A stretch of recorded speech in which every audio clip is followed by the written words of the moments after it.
இப்ப பாத்தீங்கன்னா இந்த இதுல உள்ள குட்டிகள் பாத்தீங்கன்னா எல்லாம் கிடா குட்டிய.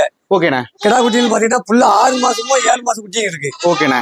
நம்ம இது வந்து காய் அடிச்சதா காய் அடிக்காதானே? இது காய் அடிச்சது இருக்கு, அடிக்காத இருக்கு. அதாவது மாப்பிள்ளை கடைக்கு ஆகிற குட்டிகள் இருக்கு, காய் அடிச்ச குட்டிகள் இருக்கு, வளர்ப்புக்கு ஏத்த குட்டிகள் இருக்கு. ஓகேண்ணே. அது மாதிரி இப்ப பாத்தீங்கன்னா இந்த குட்டில பாத்தீங்கன்னா நல்ல புளியம்போர் குட்டியா, நல்ல கலர் குட்டியா. குட்டியை பாருங்க எவ்வளவு நீளவாளமா இருக்குன்னு பாருங்க. ஓகேண்ணே. ஓகே. சரியான நல்ல நீளவாளமான குட்டிய. புல்லாவே பாத்தீங்கன்னா புளியம்போர் தான் அதிகமா இருக்கும். புளியம்போர் தான் அதிகமா இருக்கும். ஆமா, புளியம்போர் தான் அதிகமா இருக்கும். ஓகே. கலர் நல்ல புல்லாவே அருமையான மரியாதை. ஓகேண்ணே. நல்ல கலரான மாதிரி நல்ல நீளவாளம், நல்ல கொம்பு சைஸ் வந்துருச்சு. மாப்பிள்ளை கடைக்கு ஆகிற குட்டியே நிறைய கிடக்குண்ணே. நிறைய கிடக்கு அப்படிதானே? இந்த இதெல்லாம் மாப்பிள்ளை கடை மெயினா மாப்பிள்ளை கடைக்கு ஆகிற குட்டி. Okay okay okay. சந்தனப்போரு, புளியம்போரு, கரும்போரு, புள்ளப்போரு எல்லா கலருமே இருக்கு. எல்லா கலருமே இருக்கு. எல்லா கலருமே நல்ல நல்ல குட்டி. நல்ல கால் வளர்த்த குட்டினே. ஓகேண்ணே. எடுத்து வளர்த்தா இந்த மாதிரி பெரிய குட்டி வளர்க்கணும். பெரிய குட்டி தான் நல்லா இருக்குமே. பாத்தீங்கன்னா ஒரு தாங்க மாட்டேங்குது. அப்படிங்கும்போது நல்ல குட்டியை, தரமான குட்டியை பார்த்து எடுக்கணும் வளர்க்கறதுக்கு. Okay okay. 3 மாசம் குட்டி 4